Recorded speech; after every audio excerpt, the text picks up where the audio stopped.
What happens traditionally is, the members do not know the business of the House because the business of the House is decided by what is called the Business Advisory Committee. And only some members of the House of political parties are members of that committee. So every week, couple of times, probably every week, a meeting takes place as to what should be the business for the next week. So that's decided, and then it is announced in the House. On that basis, the whip then informs the members of the House that this is going to be the business. These are the bills that are to be debated. This is the position that we have to take on the bills. Therefore, you please prepare your speeches in the context of the position of the party. That's the job of the whip. Now, it's not that. That is not the job of somebody who says, I am a group leader and I will decide.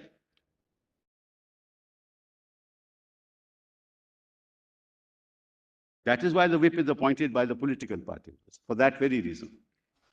On general parliamentary business, how specific are the whips? I mean, this is not unrelated to this case. I mean, a WhatsApp message is sent to us. Three lines at the end. Underlining, otherwise you have to be present, otherwise action will be taken against. This is a whip. And you come and vote, and this is how you have to vote. A three-line whip will come. Vote for this bill, vote against this resolution. So each one under a WhatsApp, that message is sent.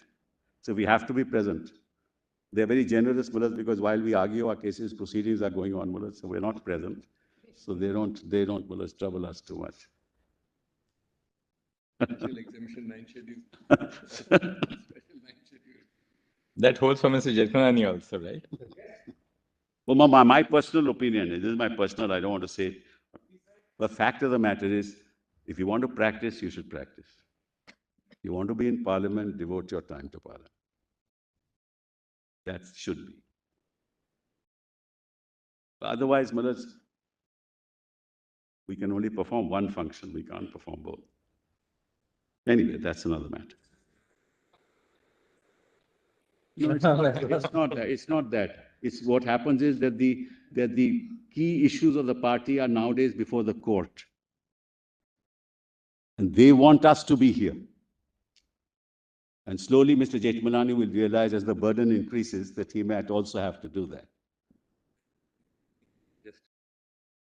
This is all this argument that was made, freedom of expression, we have a right, we feel that your policies are wrong, you have deviated from ideology. You knew the ideology.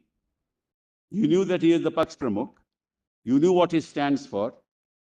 You took his ticket, you were minister, you never raised your voice, and suddenly in Assam you go to say that no, we are very, very concerned about it. Prior to 21st of June, where is a single statement that is on the record of this case? Not a single statement. That's because you got lured into it. That you thought that maybe by using your majority in the legislature, you could actually topple the government and become the chief minister.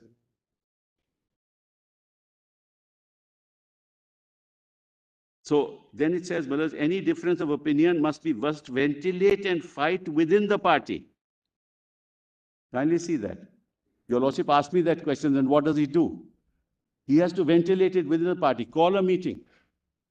Then, more important, the membership of the House does not become his private property, nor can he trade in it.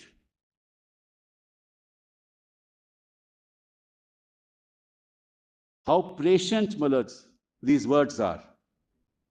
That's not his private property, nor can he trade in it. I mean, I'm sure, he wasn't in Assam for cleansing his conscience,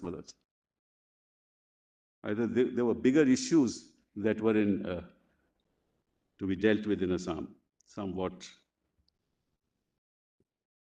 akin to some ground issues. Anyway, it is a trust that he is in the members of a trustee. He cannot also say that he will take advantage of the name and facilities of a political party, fight the election on the ticket of that party and succeed, but he will not subject to the discipline of the political party. This is simply unthinkable, besides being unethical and immoral. He has to abide by the party discipline within the House. He might fight within the party to have his point of view or policies adopted by the party, but once the party takes a decision one way or the other and issues the whip, he shall have to abide by it or resign and go out. This, in essence, tells you, Malads, what the contours of the conduct of a member of the legislature in the House should be, and in what circumstances, and there are only two, that he can actually disobey the whip.